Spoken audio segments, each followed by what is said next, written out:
கோலி talk Kollywood news.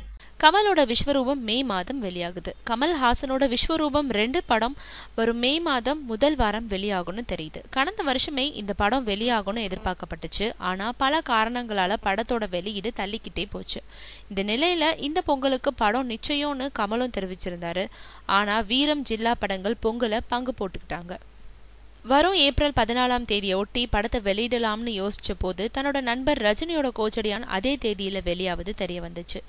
எனவே போட்டியின்றி வர மே மாசம் முதல் வாரம் அல்லது 2வது வாரத்துல படத்தை வெளியிட கமல்ஹாசன் முடிவு செஞ்சிருக்காரு. அதுபடி மே 9ஆம் தேதி வெள்ளிக்கிழமை விஸ்வரூபம் 2 உலகம் எங்கும் வெளியாகுது. ஹிந்தி தெலுங்குலயும் இந்த படம் வெளியாகுது. விஸ்வரூபம் 2 படத்துல கமல்ஹாசன், பூஜா குமார், ஆண்ட்ரியா உள்பட பலரும் நடிச்சிருக்காங்க. ஜிப்ரான் இசையமைச்சிருக்காரு. ஆஸ்கர் ரவிச்சந்திரன் தயாரிச்சிருக்காங்க. கமல்ஹாசன் எழுதி இயக்கி நடிச்சிருக்காரு.